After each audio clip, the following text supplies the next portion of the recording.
Okay. Call the meeting to order. Could we stand and say the pledge? Pledge allegiance to the flag of the United States of America and to the republic for which it stands, one nation, under God, indivisible, with liberty and justice for all. Thank you. Good evening. This is the December 7th, 2022 Seminole County Planning and Zoning Commission meeting. My name is Steve Smith, chairman for tonight's meeting. This board is a 7-member board appointed by the Board of County Commissioners. A quorum has been established to hold tonight's meeting. Public hearing items acted upon by this board are referred to the Board of County Commissioners for further consideration. Board members present tonight, myself, Stephen Smith. We got Robert Jarman, Clarissa, Dan Lopez, and Bob Turnage.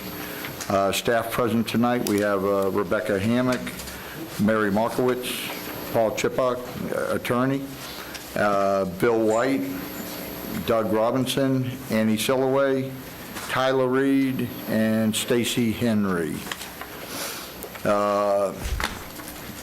Tonight's meeting will go as follows. Staff will introduce the item. The applicant will present the item. Audience members wishing to speak will then be heard. Please make sure you complete a comment card and give it to the clerk. Comment cards are located in the lobby. Audience speakers should restrict their comments to information directly related to the item being heard. Audience speakers will have 3 minutes to speak or 6 minutes if representing a group. When called, speakers should approach the microphone, providing their name and address for the record. The board may ask questions of the speaker. After all speakers have been heard, public comment will be closed. The applicant will be given a chance for rebuttal. Any items shown, such as video presentations, pictures, or maps, must be left with the clerk for the public record. Items shown from electronic devices should be emailed to the clerk. A motion will be made and seconded. Board discussion may occur and conclude with a vote. I will request a roll call vote for any split votes. I also have an additional statement here on item number 1, the Yarborough property.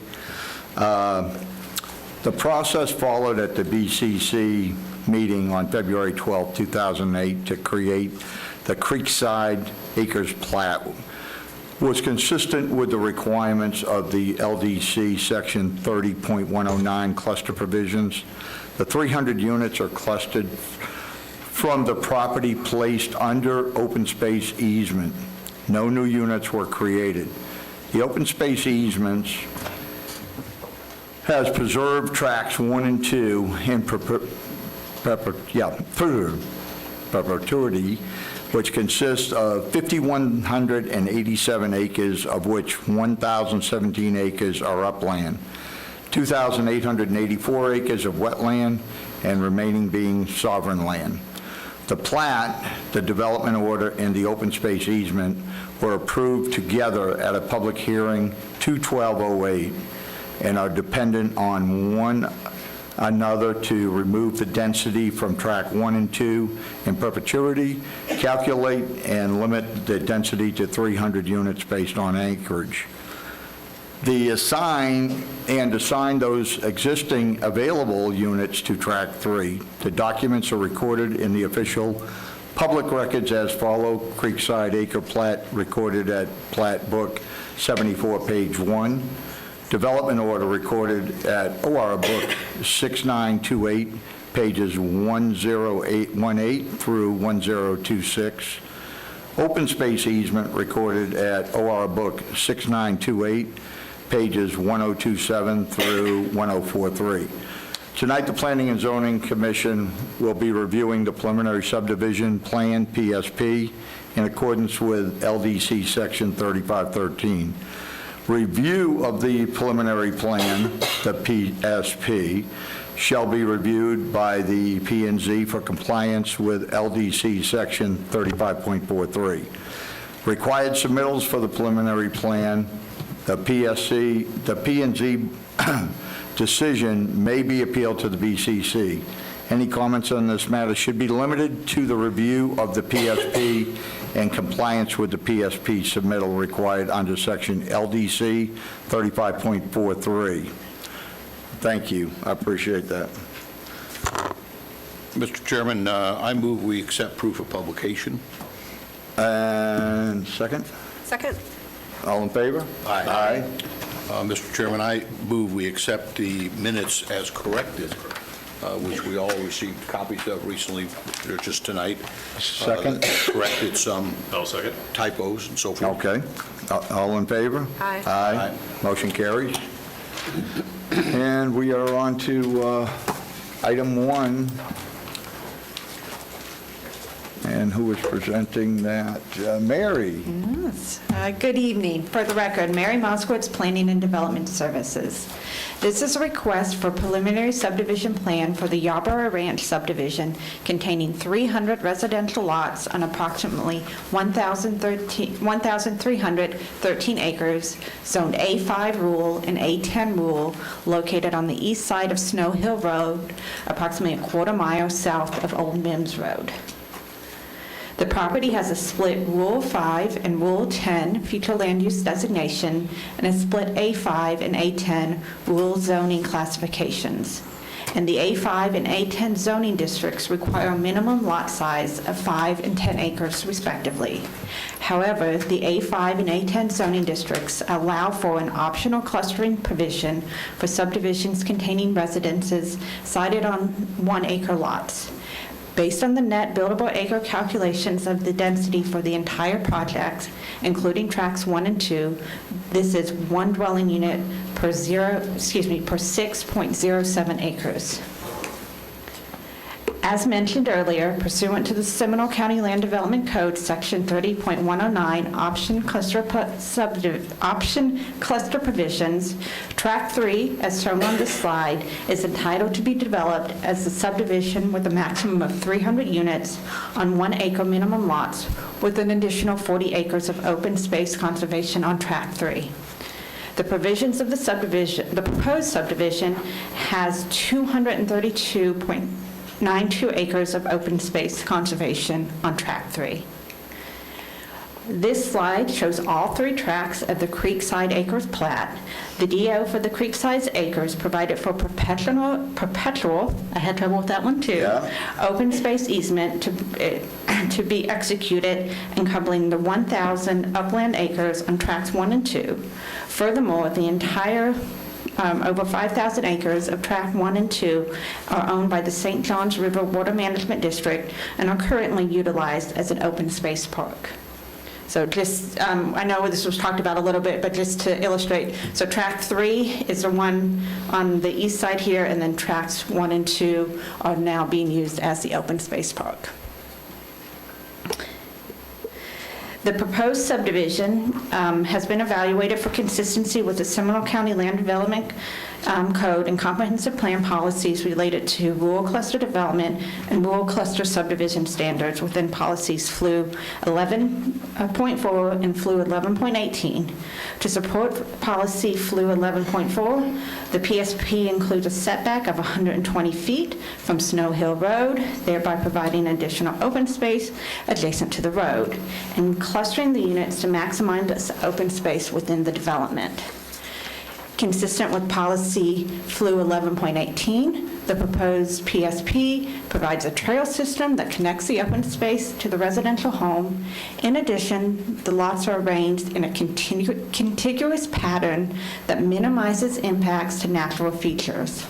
The proposed subdivision clusters the lots on Lot 3, while the land that makes up Lots 1 and 2 is preserved as open space.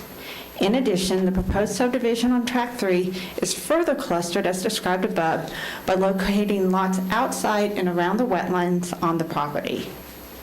A memo related to block length was emailed to you on December 2nd, and in addition, a hard copy has been distributed to you. Just a little clarification, the Seminole County Land Development Code, Chapter 35, 35.63B, block length shall not exceed 1,400 square feet, except that the Planning and Zoning Commission may, where a special condition exists, provide approved block lengths of greater length. The intent of this section is to mitigate possible negative impacts of transportation and life safety access associated with dense land use patterns of urban residential neighborhoods. However, the intent of the rural cluster development is to minimize the disturbance to environmentally sensitive areas and preserve open space through a contiguous pattern design. Therefore, the rural cluster developments create a special condition in which block length standards typically associated with urban development does not apply. Therefore, staff recommends that the Planning and Zoning Commission approve the Yarborough Ranch PSP and acknowledge that by meeting the rural subdivision standards as described in LDC Section 35.72, a special condition exists that necessitates a special condition regarding block length. This concludes my presentation, and staff is here to answer any questions that you have. We have any questions for staff? Thank you, Mary. Thank you. Is the applicant present?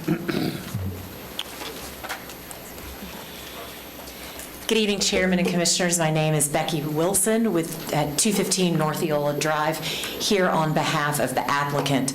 Chair, I appreciate the statement that you read at the beginning, and between what you read and what Mary presented, you really covered much of what I was going to offer. We simply agree with the staff recommendation for approval. As you can imagine, since this PSP has garnered such great interest, your staff took their time in reviewing it. It's been about a 5-month review and several resubmittals, and they have certainly made us follow the code to the letter of the law.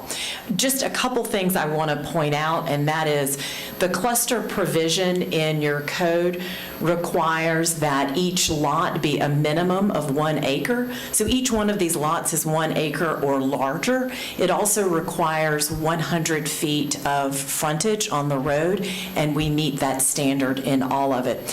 Again, and we talked about it when we were here a couple months ago with regard to central water system, it's really difficult to grasp the size of this piece of property. But I just wanted to point out, and Mary showed you some of those images, but in the DO that you referenced, as you also referenced, over 5,000 acres were placed in a conservation area. And of those, 1,017 acres were upland. So that, to people that don't know, that means 1,017 of those acres were developable, could be developed. So those were put under a conservation easement. And in that development order, the county and the owner specifically agreed that in order to obtain these 300 single-family homes, that we would have to come back with a plat.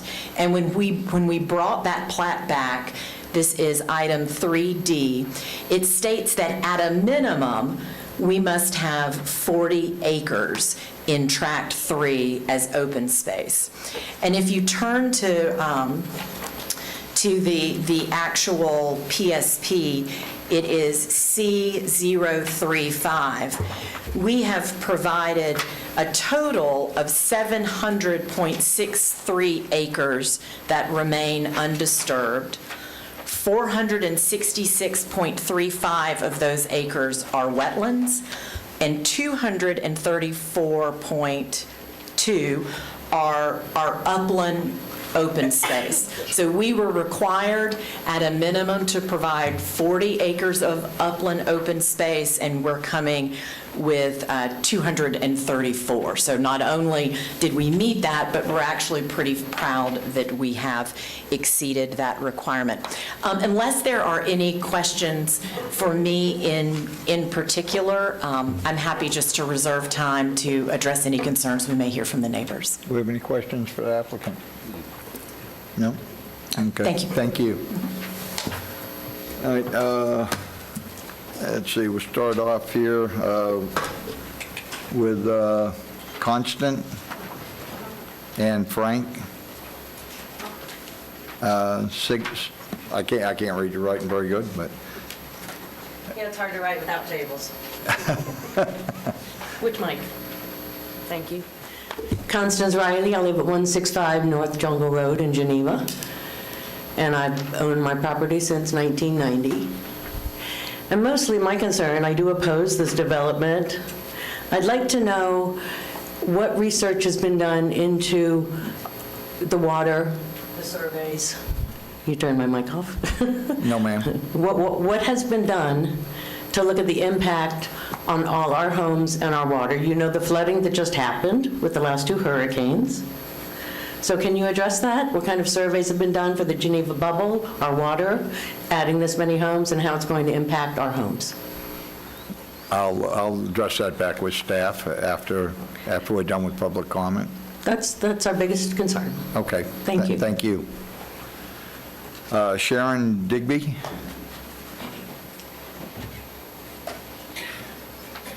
And after Sharon, we'll have Joe Humphreys and Richard Creedon. Sharon Digby. I live at 2490 Snow Hill Road, Chiliota. Been there for 35 years. My big concern is that I think we should reject this preliminary site plan. I think we need to submit a new PCP that's compliant with the comprehensive plan and land development code. Thank you. Thank you. Mr. Humphreys?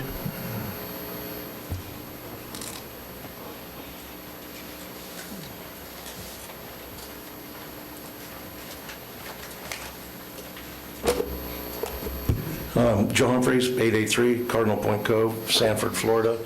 Again, I stand in opposition to this. I've gone back and I've researched the history of this project. I don't know to date if any staff member has actually been on site to do an actual assessment.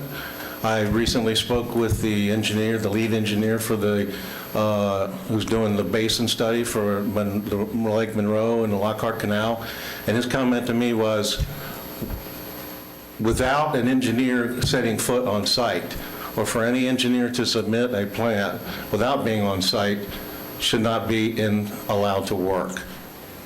You cannot assess this without being on site. The number of lots that are allowed are based on the wetlands. What's the assessment? From what I've seen so far, and I'm dealing with these issues on the west side of the county, is what assessments have been done. Charles Lee spoke at the recent Wekiva Commission meeting talking about the fact that a lot of these rules and regulations were established at a dry period in our state's history. We can argue global warming all day long, but at the end of the day, the Econ River is already declared by the state DEP as an impaired water body. The state is spending millions of dollars to eliminate septic tanks, but yet here you're projecting the potential of adding 300 that will drain into, again, a water body that's already been established by the state as impaired. This is a battle that's been going on for decades, literally. Since my first days in Orlando. You know this as well as anybody does. The flooding that we've just recently seen. I spoke to a friend of mine who was the former principal of Lyman High School, knows this area very well, grew up in this area. Said, Joe, that area used to flood when I was a kid all the time. He says, this is one of the stupidest places to put a subdivision I've ever seen. It's the floodplain of the river. Why would you put houses there? Doesn't make any sense. And as my friend who was just here, who's in the development business, who just had to re-engineer 8 lots into 4 in the state of Ohio to accommodate advanced septic systems, when I showed him this, again, he said the same thing. What the hell are you people thinking about? He says, I couldn't do this in Ohio. So why are you doing it here where your water issues are much greater, where karst formations? We already know that we're having pollution problems in wells on that side of the county. So yet now we're going to continue to expand at a time when, on one hand, the state is literally spending millions of dollars, and I just talked to Mike Register about this from St. John's Water Management District. They agree, they're trying to, again, they're looking down the road after what we've just done, what we've been through. So now this county is now continuing to do exactly what we're trying to fix. So I urge you to vote against this. Thank you. Thank you. Richard Creedon, please. Folks. After Richard, Melinda LeMay and Nancy Harmon. Mr. Chairman, fellow commissioners, my name is Richard Creedon. I live at 1172 Apache Drive, Geneva, Florida, and I'm the Vice President of the Geneva Citizens Association. The layout of the proposed house lots the developer has submitted for your approval tonight is definitely not a rural cluster subdivision, which the 2008 development order requires in order to be able to build on 1-acre lots in a 5-acre zone. Rather, it is a cleverly disguised request for a zoning change from A5 to A1 without having to ask for that zoning change, since the developer knows that would never pass muster. All 5 of the elected commissioners have prominently professed their support for the rural boundary, and they realize that a zoning change to 1-acre lots would hasten the destruction of the rural area that we have worked so hard to create and preserve over the past 30 years. We are supposed to rely on the duly written and adopted Seminole County laws and codes. We are not supposed to ignore or reinterpret those that we don't agree with. Anything less is breaking faith with the residents of Seminole County, who voted almost 60% in favor of the Rural Area Charter Amendment in 2006. The law has both a letter and a spirit. The spirit is to preserve the rural quality of life in eastern Seminole County and to not allow a development that would feel at home in Sanford or Oviedo while setting a very bad precedent for future developments. We urge you to reject the PSP that is on your plate tonight and to ask the developer to submit a new PSP that reflects both the letter and the spirit of our Seminole County laws and codes. Thank you. Thank you. Folks, please. Melinda LeMay? Yes, sir. And then Nancy Harmon. Hi, I'm Linda LeMay, 665 Old Mims Road, Geneva, Florida. I've lived there for 30 years. I'm opposed, as most of the residents in Geneva are. I realize that this is, they've approved the plan for them to build out there, but I really think that, again, like he said, they should not be allowed to decide to change the platting law. It should be 5-acre minimum. I am really concerned about the flooding. You know, we still have water standing on parts of Snow Hill Road. There's no big drainage out there. That's all natural land. And they're going to go in there and they're going to build that property up. And then where that water is going to go is to all the communities around that. And there are homes around that in several areas. I'm concerned about the traffic. I'm concerned about nature. We're supposed to protect nature, and they're making it sound like they've given all this extra land to nature, as builders do try to put it in their favor that they're doing a great thing, but they're saving money by clustering these homes. And, that's costing them less foundation that they have to build in. I'm opposed to that. I think you guys should stand up for the 5 acres, 5 and 10 acre minimums. And that's all I have to say. Thank you. Thank you. Nancy Harmon? Nancy Harmon, 752 Pioneer Way, Geneva, Florida. I want to read something before I get started, because I'd like a copy of what Mr. Chiphawk wrote for you to be presented as an attachment to your minutes, please. And I'd like my 6 minutes, as I am president of Geneva Citizens Association. This is in regards to the development order and the plat when it was done in 2008. If you go back and you look at the video, there was a lot of consternation between the commissioners at that time with regards to this density. And it came down to Commissioner Carey at the time, she was the chair, stated, "This issue will be forwarded for development approval sometime in the future."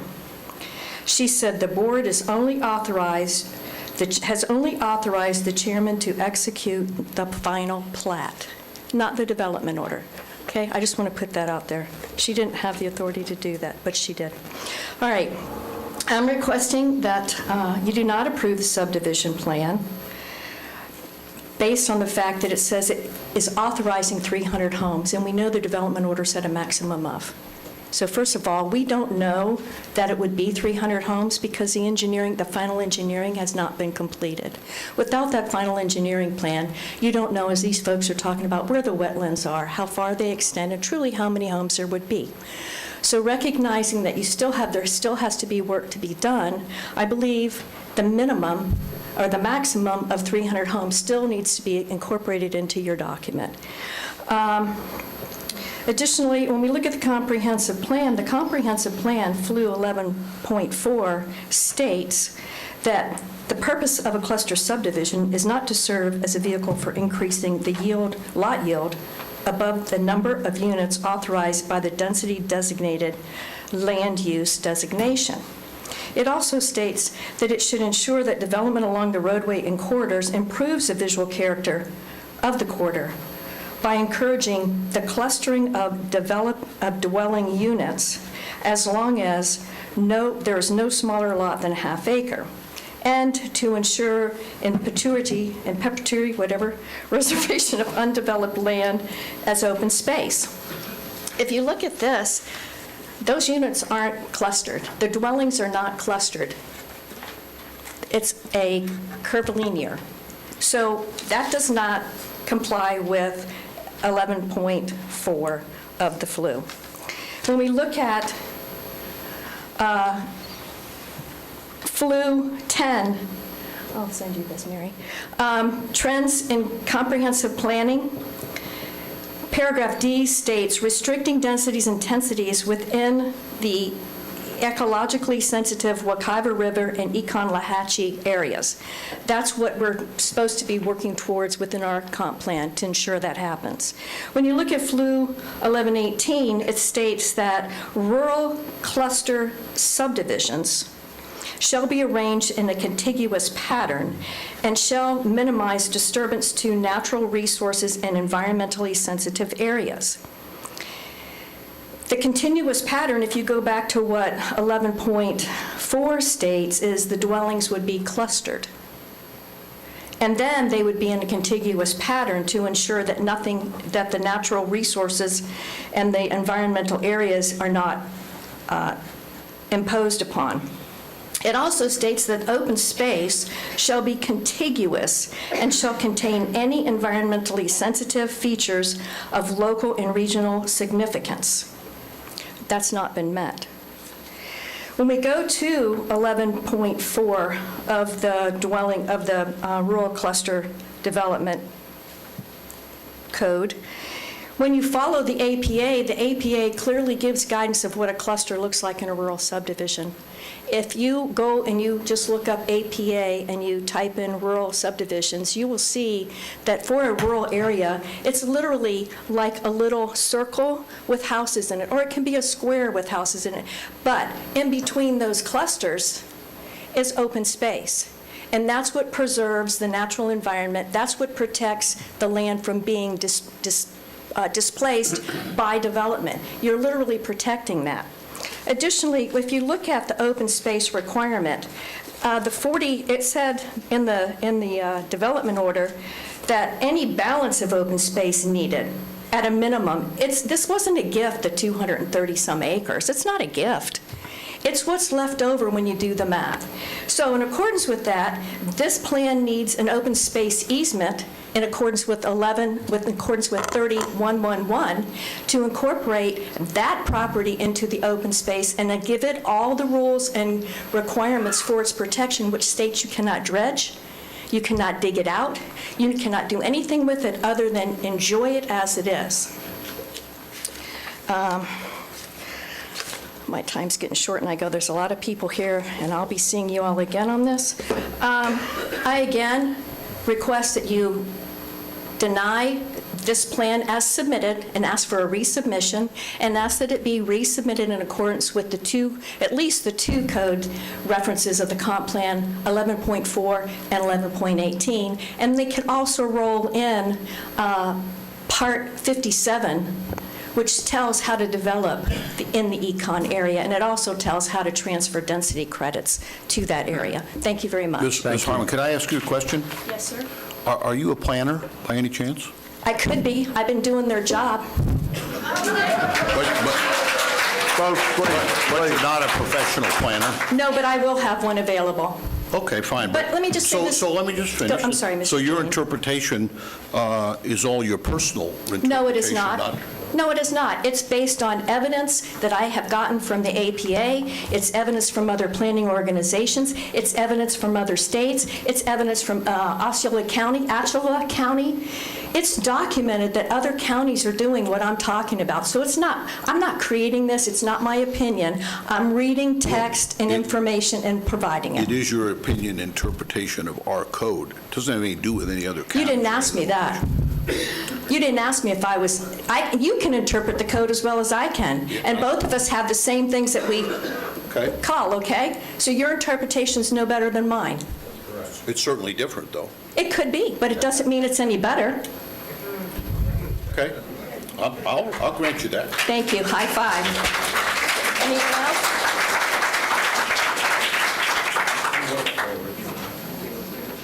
else? Eva McDonald?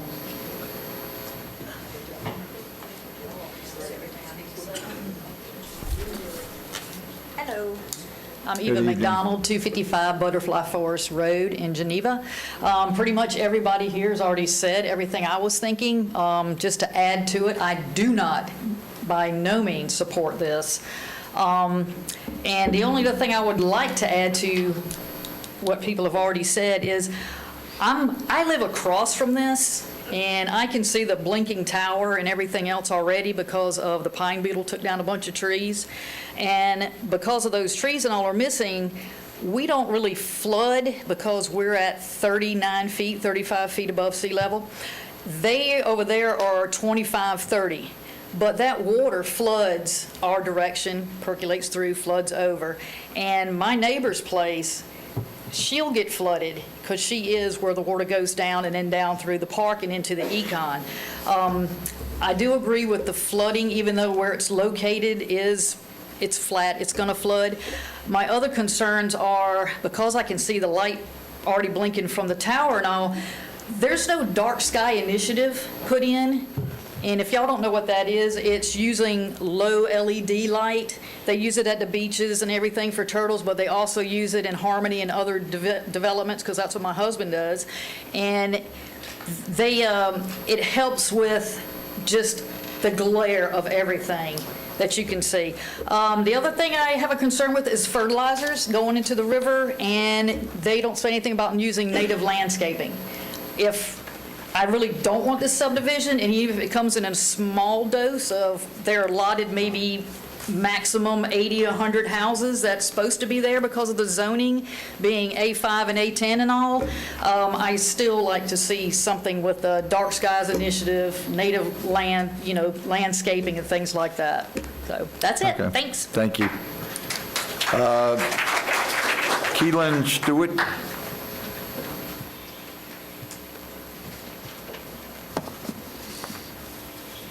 Hi, good evening. My name's Keelan Stewart. I live at 311 North Jungle Road in Geneva. I have some things to say in opposition in three parts. First of all, the lot size. So there's already been discussion about the clustering rules to get around the 5 and 10 acre zoning. But you can see this is an excerpt from the PSP, page 5. It's difficult to read here, but the dimensions that they've laid out for the typical lot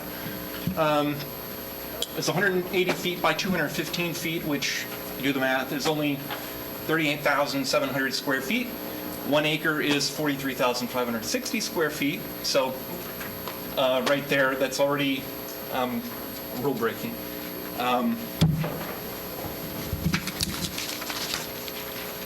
Next, I'd like to talk about the potential damage to the Geneva lens, the impacts of placing 300 new wells into the into the aquifer. I don't know if you're familiar with what that does to the aquifer, but it creates a depression which over time reduces the capacity of the aquifer. We already have a very thin band of fresh water that sits on top of this saline water that's intruded. There's a diagram here. But I have an example, which is the Lake Kearney Water Association, which has a 21 million gallon per year maximum usage. If you then derive from the 244 users of that, 86,000 gallons per year that are allowed per home, and then figure that back into 300 homes, that's 25 million. And that's also 300 wells, which would provide 300 opportunities for incursions into the aquifer. And last, I'd like to talk about, well, I have one other thing, but flooding. 6 of the last 10 major flood events have been in the past 20 years. And if you look at the data that was provided, or that comes from NOAA, which I have links, and this presentation actually, I will, it's gone into the public record, but I'll forward a PDF. The trend line is going up. There are areas that have never flooded before that are now flooding. And this area, it's not really a question of if, but really a question of when. How long does it take?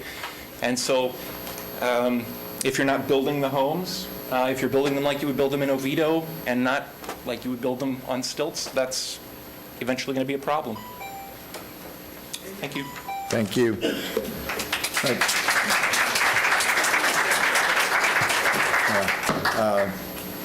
That closes out the public comment section of this.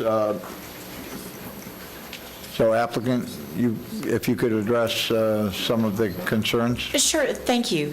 And we have with us our engineer. Our engineer, of course, has been not only on site, but it's his license that signs and seals and certifies these. My understanding is staff has also, over the many, many years, also been on staff, just to bring that up.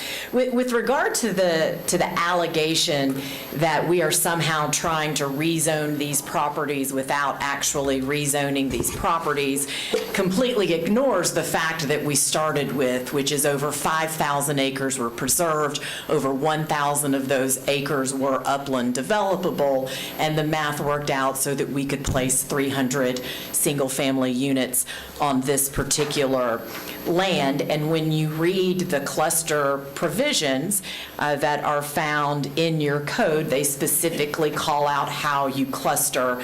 There is no prohibition on curvilinear roads. In fact, the reasons our roads curve like that, which cost us more money, is because we are, in fact, avoiding the wetlands and the sensitive areas. The only wetland impacts we show are just for our crossings, because we have tried so hard to preserve those wetlands. And one thing I want to point out from Snow Hill Road, as you see, this map has been turned on its side. Snow Hill Road actually runs north and south. You can see it at the bottom. So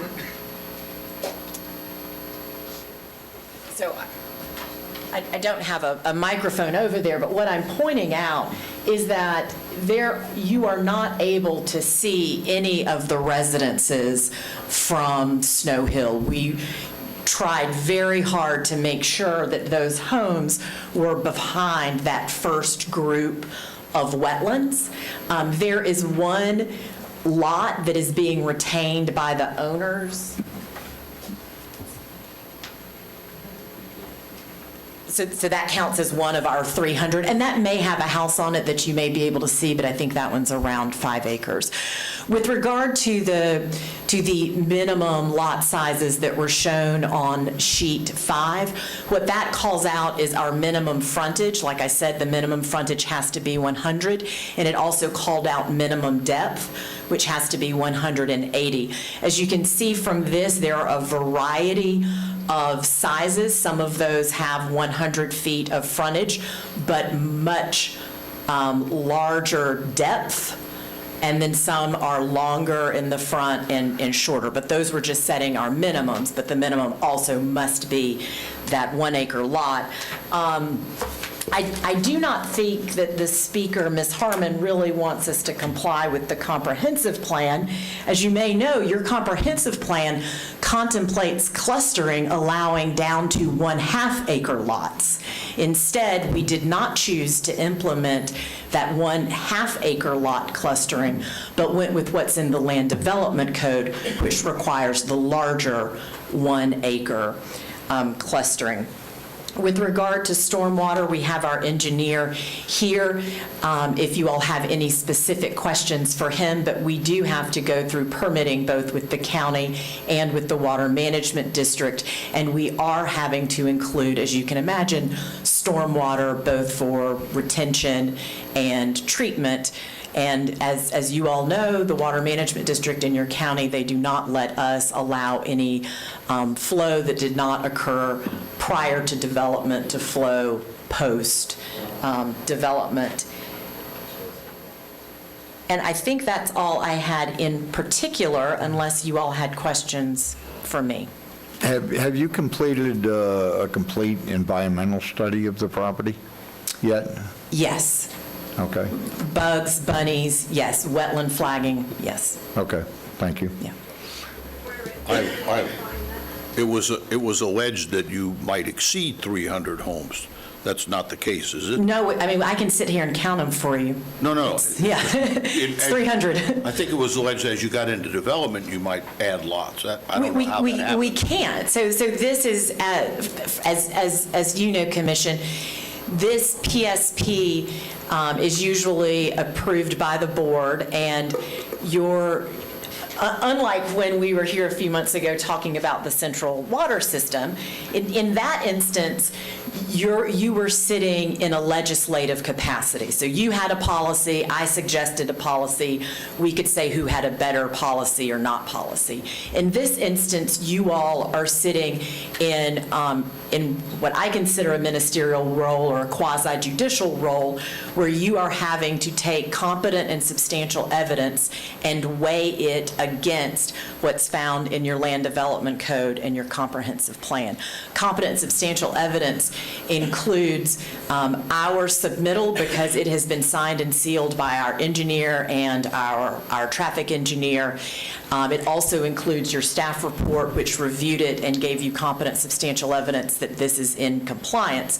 And it sounds like a lot of people believe things are not in compliance, but have not brought forward any evidence that they're not in compliance. No one has any evidence that we're showing more than 300 lots on here. And in fact, once you all approve this, the usual process is then we complete our final engineering, which is reviewed by staff, and then we plat it, which is another review. And I am sure your staff will make sure that there are only 300 lots on this. We're not trying for more. Yeah, any other questions for the applicant? Well, quick question. Excuse me. And I'm sure this is more detailed than is required at the preliminary subdivision plan presentation, but the issue's been raised, I'm going to ask it. Mm-hmm. Do you plan to require or to encourage native landscaping and discourage the use of fertilizer? I know that we have been working with a landscape architect, in particular, sort of what's along Snow Hill Road, to make sure that that looks native. But if I can ask my client quickly, I don't know, to your point, if we've really gotten that far in As in a the favor, conversation. because I know you don't have to answer that question tonight. And the dark sky question, might as well ask that too. Yeah. If the board doesn't mind, I can answer the dark sky question. great. Thank you, So ma'am. there's two areas. The Land Development Code requires dark sky compliance lighting already. In addition, the rural subdivision standards minimize the amount of lighting only to lighting intersections and along parkways. So it's in two areas of the code. Okay. Thank you, Mary. Okay, thank you, Mary. And that's what they were saying, is they are fine with the dark sky. We're not quite sure what the native species means, but, in our open spaces, we can certainly encourage that and work with staff in those areas. Thank you for addressing that, because you don't have to. Yeah, appreciate it. Well, I think the concern with the native species is, obviously, would be the water usage and irrigation, which I know we talked about at the water issue. But, minimizing the use of irrigation would sure help as far as the water usage overall. So I would hope that they would design the landscaping to minimize that. Certainly, and it would behoove them, because they will, build and own those open spaces, and the HOA will too, so it would make sense. We're happy to work with staff on that. Okay, thank you. Any other questions for applicant? Okay, thank you very much. Thank you. Any questions for staff?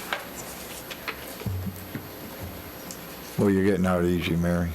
I have a couple. Go ahead. Just a couple. Oh, see, you didn't get out Thank easy. you, Mary. There was a statement made that this is not compliant with our land development code. You reviewed all that. I'm sure you wouldn't have recommended approval if it didn't comply. So that was an incorrect statement, was it not? Yes, so in terms of cluster subdivisions, the Land Development Code, and my cheat sheet here.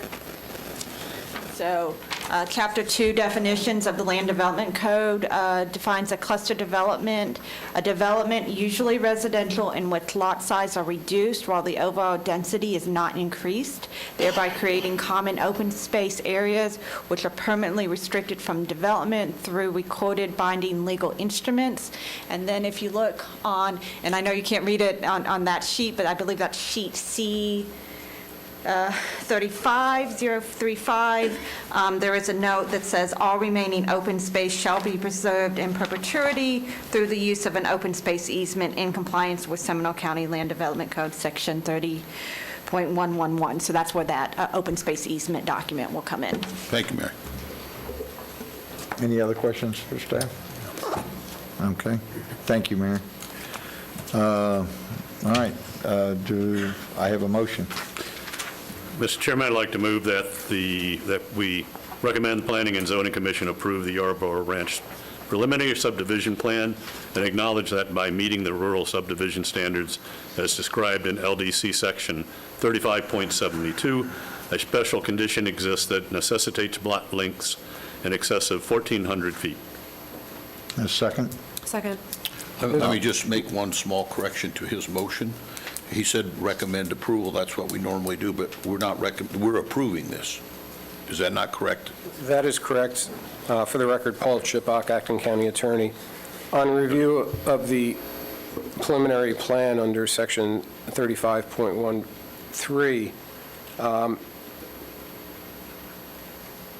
it states that the Planning and Zoning Commission reviews the preliminary subdivision plans, and that the decision of the Planning and Zoning Commission may be appealed to the Board of County Commissioners, but if there is no appeal, your decision will be final. Fine, thank you. Okay. So just, I would remove the word recommend out of your, you're approving. Mr. Chairman, recommend that we approve the Yarborough Ranch preliminary subdivision plan and acknowledge that by meeting the rural subdivision standards as described in LDC Section 35.72, a special condition exists that necessitates block lengths in excess of 1,400 feet. Second. Second. Thank you. All in favor? Aye. Aye. Aye. Opposed? Motion carries. Okay. Mr. Chairman, you want to take a 5-minute while they clear out? Do we have, do you want to take a 5-minute break, Mary? Or while we wait for the crowd to thin down? Yeah, we can do that. A lot of noise, you know. Yeah.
Call the meeting back to order, and we'll get into item number 2, and Tyler is doing this. Oh, yeah. Hey, Tyler, how are you? Good, how are you? Good. I think this is the first time we've met. I presented back in March, I think. Oh, did you? Yeah. See what happens when you get old and you can't remember It's been a anything. while, though, yeah. All right. Good evening. For the record, Tyler Reed, Senior Planner, Planning and Development Services. This is a request to consider a rezone from RP Residential Professional to RP Residential Professional for medical office use on approximately .33 acre located on the north side of State Road 434, 0.1 mile west of East Lake Brantley Drive. The applicant is proposing to develop the existing building from professional office use to medical office use with 3 separate office suites totaling 2,319 square feet. The footprint of the existing building is not going to change. The applicant is proposing improvements to the landscape buffers and APA parking and striping. The proposed RP Residential Professional zoning designation has been evaluated for compatibility with the Land Development Code of Seminole County in accordance with Chapter 30, Part 34. The request is consistent with the Seminole County Land Development Code and the surrounding areas. The proposed development supports the objectives of the RP zoning designation through sufficient buffering and a proposed use that is compatible with the surrounding commercial and residential zoning classifications. Staff finds the requested RP zoning classification to be consistent with the Land Development Code and compatible with the trend of development in the area. Staff recommends the Board of County Commissioners adopt the proposed ordinance enacting a rezone from RP to RP as requested. And staff is on hand to answer any questions. Thank you. Any questions for staff? I don't. No, is the applicant present? I guess not. I have one comment sheet, Mr. Kingsland, and I'm not sure whether it's agenda item 2 or 3. It is 3, okay, because it says 2 in the top right corner and 3 down below, so. Okay, no problem. We'll see you on number 3. Okay. None, so no applicant, no questions for staff? Do I hear a motion? Do we have anybody to speak for or against? No, we don't have anybody. Do we have anybody for or against this particular item? All right, hearing none. Public comment is closed. Mr. Chairman, I recommend the Board of County Commissioners adopt the proposed ordinance enacting a rezone from RP Residential Professional to RP Residential Professional for .33 acres located on the north side of State Road 434, 1/10 of a mile west of East Lake Brantley Drive. I have a second. I'll second. Any discussion? Hearing none. All in favor? Aye. Aye. Opposed? Motion carries. All right, item number 3, Annie.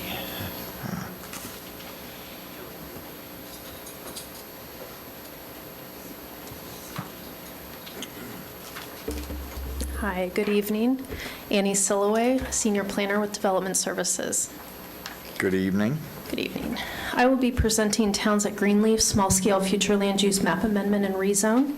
The applicant is requesting a small-scale future land use map amendment from medium-density residential and commercial to medium-density residential, and a rezone from A1 agriculture to R3A multiple family dwelling for 33-lot townhome subdivision on approximately 6.71 acres, located southwest of Slavia Road and west of State Road 426. The proposed townhome subdivision is for a maximum density of 7.86 dwelling units per net buildable acre. Each townhome dwelling unit will be a minimum of 1,200 square feet in size and a lot width of 20 feet. I did want to state for the record that a memo was emailed as well as given a paper copy to the Planning Commission today, December 7th, 2022, regarding a couple of slight changes to the development plan. The first one is the net developable area that went from 4.19 acres to 4.20 acres. The second is a proposed net residential density. It went down from 7.88 to 7.86 dwelling units per acre, net buildable acre. And then Road A in the land use tract table was changed from Seminole County to HOA for ownership and maintenance. and a note was put on the plan stating the density calculations may change at final engineering based on the final layout. As required by Section 30.250 of the Land Development Code of Seminole County, the applicant has provided a development plan showing the layout of buildings, circulation, buffers, and parking for the townhome units. The requested medium-density residential future land use designation allows a maximum density of 10 dwelling units per net buildable acre and permits the requested R3A zoning classification. A tree preservation area is called out on the development plan located on the west portion of the subject site, and the applicant will be required at the time of final engineering to provide a tree survey. Also along the west portion of the site is approximately 1.51 acres of wetlands on the subject property. The applicant is not proposing any impact to the wetland area and is showing a 15-foot minimum, 25-foot overall average wetland buffer, and a conservation easement dedicated to Seminole County will be required over the wetlands and will show the required wetland buffers. Water and sewer capacity is with Seminole County Utility Service Area and is available to serve the proposed development. The property proposes access onto State Road 426, which is classified as an urban minor arterial road. State Road 426 is currently operating at a level of service B or C, depending on the direction and time of day, and does not have improvements programmed in the FDOT 5-year work program, and a signal warrant analysis will be required at the time of final engineering. The proposed project is located within the Howell Creek drainage basin and may have a constrained outfall with limited downstream capacity. Therefore, the site will have to be designed to hold to the entire 25-year, 24-hour storm event with 8 6/10 inches of rainfall volume on site unless a viable legal outfall is determined. The proposed development is providing the required 25% open space, and the applicant is proposing 15-foot wide buffers along the north, south, and east, and excluding the west portion that will remain undisturbed. In compliance with Seminole County Land Development Code, Section 30.49, a community meeting was held on September 13th, 2022. Per Section 30.241 of the Land Development Code of Seminole County, the requested R3A zoning classification is composed of medium to high-density residential areas plus open space where it is likely and desirable to extend such type of development. The district is suited where it is well serviced by public and commercial services with convenient access to thoroughfares or collector streets. The R3A zoning classification permits 1, 2-story and 3-story apartment, townhomes, and condominiums. The subject zoning classification requires a minimum perimeter building setback of 25 feet for 1-story and 35 feet for 2-story buildings. The development plan proposes 2-story townhomes with 35-foot setbacks. Staff recommends the Board of County Commissioners adopt the proposed ordinance enacting a small-scale future land use map amendment from medium-density residential and commercial to medium-density residential and a rezone from A1 agriculture to R3A multiple family dwelling for a 33-lot townhome subdivision on approximately 6.71 acres located southwest of Slavia Road and on the west of State Road 426. And that concludes my presentation. Thank you. I have a question. Yes. Amy, you mentioned in your staff recommendation the 33-lot townhome. Yes, sir. Okay. But in the motion recommendation, it doesn't reference the 33-lot. Are we approving this development plan or not with this application? Or are we just approving the zoning tonight? You're approving the development plan with the rezone. Okay, it doesn't say that in our motion recommendation. Okay. So we'll have to, if we're going to approve it, we'll have to change that, okay? Okay. I just want to be clear, I wasn't sure whether the intention was to approve the development plan or not. Yes, sir. Okay. Annie, I have a question. Looking at this aerial, everything seems to be fairly rural in this area. Where is the closest subdivision or any like development to this? Do we know? Across the street, Pulte. Yeah. Pulte? Yeah. Across the street, up and down Chapman, either side? Yeah, and all up and down Chapman, but across the street, Pulte. I don't go down Chapman that often, but I'm glad you do. I mean, just, Pulte's within a quarter of a mile. Okay, all right. I do have, you have any other questions for staff? All right, is the applicant present? Yes.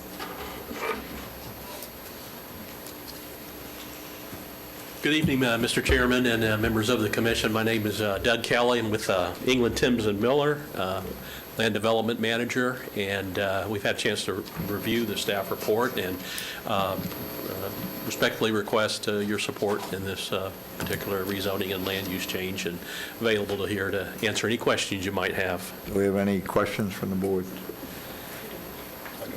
Okay, thank you. Yes, sir. Thank you. I have Mr. Kingsland. And after Mr. Kingsland, I have Mr. Lenenbauer. Did I say that right? Close. Lenenbauer. Okay, well, I tried. All right, my name is Bob Kingsland, 1949 Slavia Road, Oviedo. Been there in this area for 60 years. I wanted to bring out a couple points. While I'm not really opposed to this project, I'm not really for it. We own the property, and you can see right here, we have 21 acres after the 417 took 4 acres. From the back here up to Slavia Road, there's a series of ditches that was part of the defunct Slavia Drainage District. There's an easement that runs on, I believe, their north side that takes all the water from St. Luke's retirement home under Aloma and into that ditch.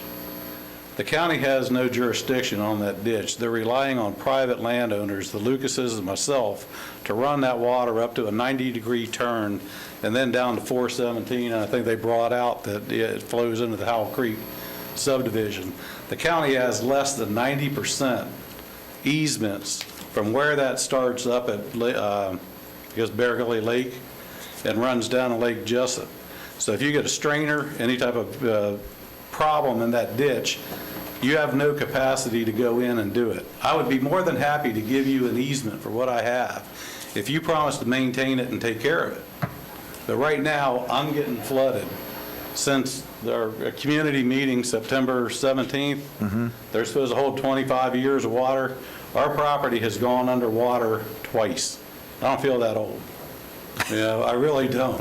You know, the county, when they had this expressway authority and turned it over to FDOT, they built a highway. The natural sheeting of the water goes from the east to the west. Problem is, they built a dam. They set the inverts of the culverts underneath that are supposed to take our water away at the wrong elevation. They set them too high. I've spoken to the Commissioner Delary. He's well aware of the problem. I've spoken to FDOT, you know, with the new expansion of the Greenway. The inverts that come out are at the wrong elevations. I'm becoming your retention pond. So if you're going to start approving developments down along here, you need to take into effect that you have no way to run their water other than through my private ditch. So unless there's some type of stipulation that the county comes in and takes over control of those ditches, you know, I might as well go in there with a dump truck and start filling it in, because there's nothing you can do to stop me, and let everybody flood from that point beyond. Okay. So I appreciate. I'm sure that'll have to be addressed on your engineering. Will you be addressing the drainage issue? Yes, sir. Okay, so we'll handle that on final engineering. All right, thank you. All right, yes, sir. I'd like to hear what their thoughts are, though, when they... Yeah, I do, too. And Stephen, I'm not going to say it again, so I got it right the first time.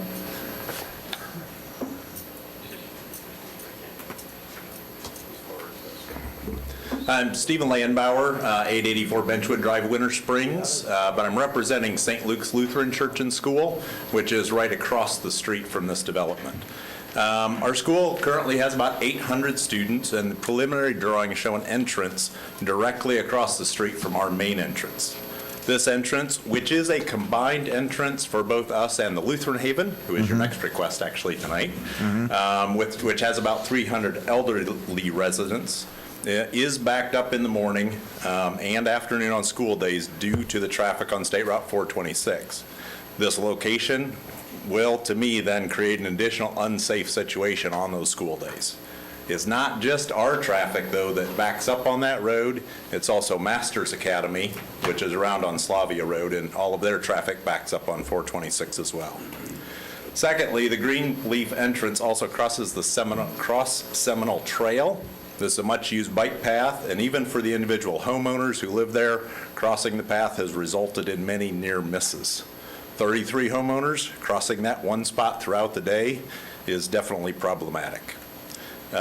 Solution to these may involve a stoplight, as was mentioned, but our previous request from St. Luke's to FDOT was denied. With the 2 schools within this section, traffic is definitely going to be a problem. The request was denied by FDOT because the distance between Slavia Road Light and Chapman Road Light was too close, and they did not want to put another light in there. Drainage was mentioned. St. Luke's does have an easement for perpetual. It's a non-exclusive easement for drainage and irrigation over and through these parcels of land. At the original presentation, that was not addressed, so we just don't know, how that's going to remain there as well. The long-term zoning says these could all be apartments someday. But all the properties right now on the west side of Highway 426 between Slavia and Chapman Road are individually owned. I'm not sure exact sizes, I didn't go look, but I think are all an acre or larger. So we would much prefer that any rezoning really continue that style of neighborhood on that side of the street. We own a 1-acre property next door to the south that is used by our pastors and interns. On the preliminary drawings, there will now be 20 backyards facing our property. The developer states that only a landscape buffer will be placed between these 20 homes and our single-family home. Since both of the properties border the Cross Seminole Trail, I can just imagine that these 20 families living in those are going to be parking their bicycles in the backyard and probably proceeding out that backside through our property or close to our property onto the Cross Seminole Trail. So again, we're not exactly opposing this project. We'd just like to make sure you take those things into consideration so that this doesn't cause problems for our campus and the traffic on 426 especially. Absolutely. Thank you. Applicant, can you address some of the concerns? Yes, sir, absolutely. Okay. I appreciate both our comments. I do recognize Mr. England from the meeting, and we always appreciate when people come to the community meetings because, we find out about issues. I live off University Boulevard, and I drive by here all the time, or 426, but I'm not aware of a lot of the issues that can potentially take place. Well, I think the drainage is, that's a huge concern, obviously. Absolutely. And that came out at the community meeting, which was very helpful. Our engineering manager on this particular project had been updated on this particular issue. The actual drainage ditch itself is immediately north of our property. And we are not allowed or have authority to, do any type of temporary construction on that property line or into the other property owner's property. So we are wanting to avoid any impact to that ditch because it is not maintained. And so all of our construction activity using erosion control measures on the perimeter of the property stays within our property. And we, like was mentioned, we're very aware of the issue. And along with that, one of the reasons I'm not impacting the wetland is part of that not disturbing the current drainage flows and that kind of thing. So we've left the wetland alone. We've tried as much as we can within the developable area to keep the drainage patterns as they are. But again, it is off-site, and it is probably, and I totally understand his issue and his concern is, and perhaps the property owner to the north, could work with the county to get easement rights for maintenance, since it's been very difficult for him to get any response from the Expressway Authority. Sure. And DOT. I can't even get a statement until the end of the month for the Expressway Authority, but anyhow, different issue. We understand the trail is there. That's actually something that draws residential development, is when you have a regional trail like that. So we've definitely incorporated, taken it into consideration, and it's actually one of those kinds of things that draws people to the regional area there as well. As mentioned, there was concern about traffic, and if you've been there at 7:30 or at 4:30 to 5:30, yes, it is busy. What is kind of unique in this situation, it's got a commercial zoning on a portion of the property. A commercial, whether it be, if it could even be an office or some kind of a retail use, is going to generate traffic too, obviously. But we're coming in with a rezoning to do multifamily. The contract purchaser is Beazer Homes. They are well-known here locally in Central Florida. They don't do apartment developments. And if, in the worst-case scenario, the property was sold, the developer would have to come back in and resubmit a plan to the Planning and Zoning Commission, and I believe that would probably go to the Board, County Commission as well. They have no intent to sell the property. They're trying to sell home. There's such a tremendous demand, as you all know. So I think that's the main items. And again, we're having to do the same traffic study a number of years after, I believe, the Lutheran Church was required to do it. The results may be different this time. Do you have any questions? I do, yeah. Yeah. Yes, sir. So on the drainage issue, I heard, you got to retain 25-year storm event? The 24-hour, 25-year, Yeah. so it's much more water on site. Understand. And then where do you blow off to if you exceed? That is the reason that we're doing such a much more of volume on the site, is to account for that. So it doesn't pop off from that location. So you're not going into that ditch at all? No, sir. Okay. Is there stormwater available down the 426 corridor? No, sir. Not in the way that this has been designed, because it's just a single cul-de-sac development. We did not pursue the DOT drainage system and really trying to treat all that on site so that we can address, if some problem did occur, that we can address it, or the developer can address that, or and not have to get. I think my question was, is there stormwater available on 426? Yes, sir. We understand there's capacity in the system. But you're not going to tie into it? No, sir. We try to be responsible for our stormwater on our site and not, delegate it to another authority that we don't have control for, other than, getting a DOT drainage permit. Bill, is there some reason we couldn't require that to be tied in if it's available? And capacity? Well, typically, the drainage is going to go wherever the natural drainage goes. Mm-hmm. So you've got the wetland there off to the west. So I just wanted to kind of clarify, yes, there is a increased volume of water that they would have to retain and treat on site, but when we refer to a pop-off, that any volume in excess of that would pop off to the existing wetland to the west, which in turn would get into that existing ditch in that existing system. And that would be the sort of the worst case scenario. Well, it's anything over the 24-hour storm event. Mm-hmm. Which we just had a couple of those. Exactly. It's a 25-year event. I think that was a 500-year. We won't see another one of those, right? Well, the 25 years is part of our code. Yeah. Land development code is 8.6 inches. If we go to the 100-year, then it's 10.6 inches. And then, of course, if... Does the county have any plans of taking that drainage easement or doing anything to that drainage easement?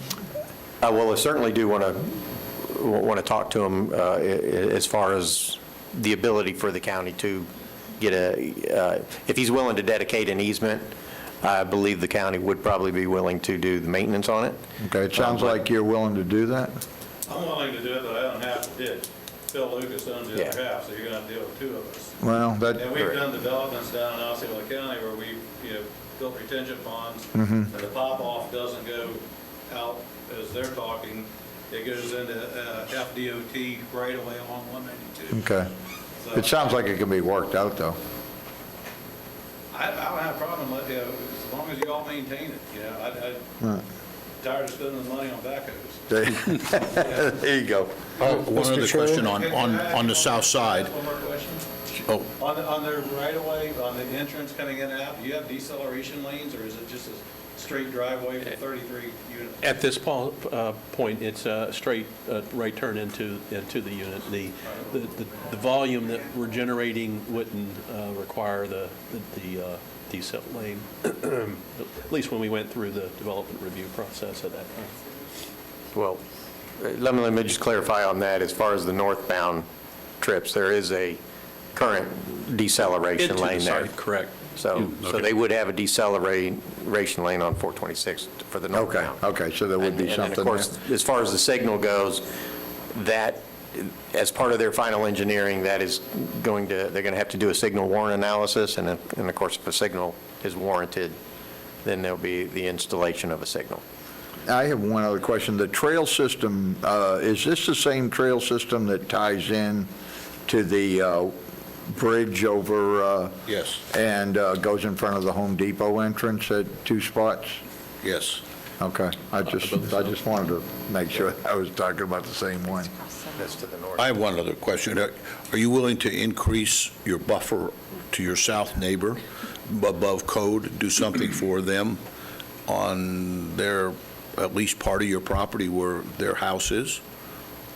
Well, I guess I'll defer to my client as to whether or not we would include a buffer. Now, there is, you can see the property line extends just below the numbered lots. And those are that's the footprint of the building, and then that area behind it is their fee simple property. But you have a tract there. we have it tracked as a landscape buffer tract. Yeah, yes, sir. okay. So What that- about fencing? I'm saying, will you increase your buffer beyond code requirements to take care of your neighbor's problem? At least along that area? I would say we'd sure consider it. Have to go back and just to make sure what our lot depth is and how much. That's not a good enough answer for me, but okay. Thank you. What about fencing, Richard? I don't know. I mean, listen, here's what I think. I think there's too much drainage issues and there's too much traffic issues that are unanswered here. Now we got an unanswered buffer issue. I'd like to table this. I'll put that in the form of motion. I move we table application number, what application number is this? Sorry. Wait a minute. And with that, tabling with that, is it basically for the landscape buffer issue or? You have three issues. We'd like to hear a little more about the drainage. We'd like to hear a little more about the traffic situation, because it doesn't sound like anybody's looked at that. You don't have a traffic engineer, so you're not required to have one because of the size of your subdivision. I recognize that. But I at least think some coordination needs to be done here. And lastly, the buffer. So those three issues. So I move we table to the next regularly scheduled meeting 2022-0045 for the three reasons, as I mentioned, to be researched and looked at, and hopefully a little better answers at our next meeting. Yeah, do I have a second? I'll second. Any discussion? Now call to a vote. All in favor? Aye. Aye. Opposed? Motion carries. So, yeah, if you could get us a little more detail for the next meeting, that would be wonderful. And for clarification on the drainage easement, since that is actually off our property, is that, you're recommending that we work with the property owner and the county to I help think, them? I would like to see that. I'd like to see this water go someplace other than on this gentleman's property. Are you the engineer, by the way? I'm sorry? Are you the engineer? No, sir, the land planner. Okay, land planner, well, maybe your engineer could do some calculations on how much between your wetland and your pond back there could be, maybe you're higher than the 25-year situation. Well, that portion has been verified in order that we would be able to size the pond correctly. Well, I mean, yeah, but how much? I mean, we just like to hear, I'd like to hear that. Understood, okay. And a clarification on the traffic, are you, if you kind of give me a little direction on what you're looking for from us specifically that I could respond back to on the traffic issue?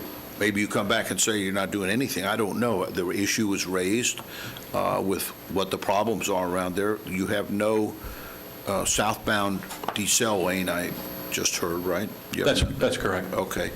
I mean, maybe that helps a little. I don't know. You have a traffic engineer. You have an engineer, have him give us the answers. And I would say work with staff and let's try to get something other than just trying to scream out on 426 and take your life in your hands. Understood. All right? All right. Thank you very much. Thank you, sir. So we haven't voted on that, have we? Oh, yes. Yeah, we did. Yeah, Did we voted vote? on it. Oh, okay, Yeah. sorry. You I missed was it? asleep over that part. Yeah, you, thank you very much. One question. We voted to delay it, but we didn't vote it to a time and date certain. Yeah, we did. I Next said month. Next regular. Next meeting, yeah, next regular meeting. Sorry, I missed Yeah. that. Yeah. All right, and we have item number 4. Annie, you're still up. You get 2 tonight, huh? Hey, a twofer. Good evening again, Annie Silaway, Senior Planner, Development Services. I will be presenting Lutheran Haven PD rezone and small-scale future land use amendment. This applicant is requesting a small-scale future land use map amendment from medium-density residential and low-density residential to planned development, and a rezone from A1 agriculture and R3A multiple family dwelling to PD plan development for a total of 40 existing and 8 new duplex buildings for a total of 96 units on approximately 21.62 acres located on the northeast corner of Woodpecker Lane and West Chapman Road. The applicant is requesting 16 additional age-restricted duplex units located on 2.6 acres to combine it with the existing duplex community owned by the same owner, Lutheran Haven, that is on 19.02 acres. The total project is 21.62 acres and 96 units. The proposed additional 16 units will be owned and maintained by Lutheran Haven, Inc. The 16 units are consistent with the existing duplex neighborhood and will be incorporated into the existing community adjacent to the proposed site with internal access. The Lutheran Haven community obtained this parcel to be able to meet the demand for more age-restricted units that are not available within the area. The applicant is proposing to cap the dwelling units per net buildable acre to 4.44 dwelling units per net buildable acre as part of the future land use ordinance. The density of 4.44 dwelling units per net buildable acre is more consistent with the surrounding future land uses of low-density residential than the existing medium-density future land use, which allows up to 10 dwelling units per net buildable acre. The applicant was approved on July 28, 2022 for the net buildable acres definition vesting certificate to fall under the old definition for net buildable acres. There appears to be no wetlands or floodplain on the subject property, and the site is located in Seminole County's utility service area and will be required to connect to public utilities, and water and sewer capacity is available to serve the proposed development. Access for the new portion of the development will access onto Chapman Road with a right-in and right-out only connection. Chapman Road is a county 4-lane divided road classified as an urban major collector. The proposed new development will also access the existing development through a private golf cart path connecting the existing and proposed developments as one site. The existing development accesses Chapman Road and a county roadway through Woodpecker Lane, an internal private roadway, and network with access to State Road 426. There are existing sidewalks along the roadway frontages, and the new portion of the development will connect to the existing sidewalks. The applicant proposes a 15-foot foot along the north, south, and east portions of the subject site, as well as a 6-foot-high wall. The existing development is not required to provide any landscape buffers since there is no new development being proposed on that portion of the site. Buffer components will be established at final development plan. There will be 25% common usable open space that will be provided throughout the entire development. And landscape buffers will not be counted towards open space per ordinance 2012-27. The applicant did hold a community meeting on October 10th, 2022, and 17 people attended. The proposed project supports the objectives of the PD zoning designation in that it provides the required minimum 25% open space and provides adequate buffering to maintain compatibility between the proposed development and adjacent residential properties. Staff recommends the Board of County Commissioners adopt the proposed ordinance enacting a small-scale future land use map amendment from medium-density residential and low-density residential to planned development and a rezone from A1 agriculture and R3A multiple family dwelling to PD planned development for a total of 40 existing and 8 new duplex buildings for a total of 96 units on approximately 21.62 acres located on the northeast corner of Woodpecker Lane and West Chapman Road. And that concludes my presentation. Thank you. Any questions for staff? Thank you, Annie. Is Sure. the applicant present? Yes, they are.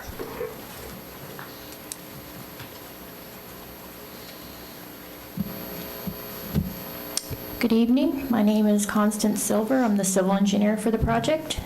Also here is Mr. Jerry Griffin and Mr. Raleigh Sims with Lutheran Haven. They're up in the seats. And also Logan Opsahl with Lowndes, the land attorney. Thank you. Okay. And I'm here to answer any questions you might have. Any questions for the applicant? I just have, just for my own information, sewer and water comes from where, Council? You get, is it Seminole County water and sewer? It's Seminole County, and we're tying in internal to the development. Yeah, okay, thank you. Any other question? Any comments from the public? Public is closed. Thank you very much. Any, my motion? Mr. Chairman, recommend that Board of County Commissioners adopt the proposed ordinance enacting a small-scale future land use map amendment from medium-density residential and low-density residential to planned development and a rezone from A1 agriculture to R3A multiple family dwelling to PD planned development for a total of 40 existing and 8 new duplex buildings for a total of 96 units on approximately 21.62 acres located on the northeast corner of Woodpecker Lane and West Chapman Road. A second? Okay. Any discussion? Call for a vote. All in favor? Aye. Aye. Opposed? Motion carries. All right. Let's see what else we got going on here. Hold on. All right. Hi, sir. How are you doing? All right, so, Mary? I'm going to come here because this microphone likes me better than the other It does like you better? I know, we're intimate now. So I just wanted to announce that yesterday, there was an ethics training that was prepared by the county attorney's office. That training is available online, and we will be sending you a link. Thank you. And I will tell you, it's very exciting and contains zero baseball, so. And that has to be completed by the end of the year, doesn't it? Yes, and then we will also probably be coming back to the board for more board-specific training. We usually do that in spring. Is that the 4-hour course, Paul, that's required by the state, the ethics? Yes. Okay. So I get credit twice, right? For the airport and the county. That's good. So I need the link to that. And I believe also on your agenda, you will be doing your elections for your new officers and approving the calendar. So I'm going to turn it over to the county attorney's office for the elections. Do you have that? I thought, yeah. Oh, Stephen has it. Okay.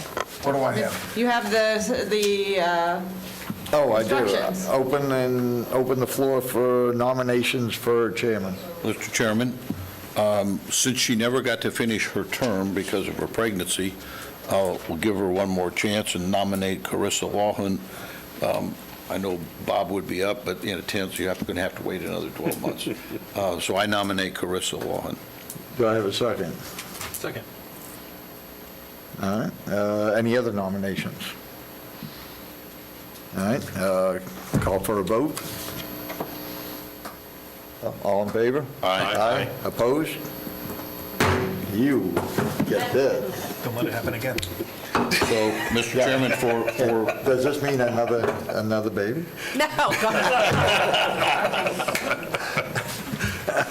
Mr. Chairman, or Madam Chairman now, for Madam Chairman. Vice Chairman, I nominate Robert Turnage. Second? Second. I'll second. Okay. Yep. Any other nominations? All in favor? Aye. Aye. Any opposed? Seeing none? Congratulations, Bob. Congratulations, Bob. And the next thing is we need to accept the calendar for The calendar? Yes, and. And I can go on the retirement plan? Please don't. The Lutheran. Just for your information, the Planning and Zoning Commission historically meets on the first Wednesday of the month here in the county BCC chambers, unless there's a conflict. We had no holiday conflicts, so all of the meetings are on the first Wednesday. Sort of. There's one right Well, the day after the 4th. But, yes. Okay. Anyone have any concerns to address, or? No, I make a motion. Okay. I can make a motion now. Go ahead. Now you can. Yeah. I make a motion to approve the schedule. I'll second. Great. All in favor? Aye. Aye. Any opposed? Seeing none, we have an adopted schedule. All right. And with that, we adjourn, right? Yes, I have no other business. Okay. All right. Thank you.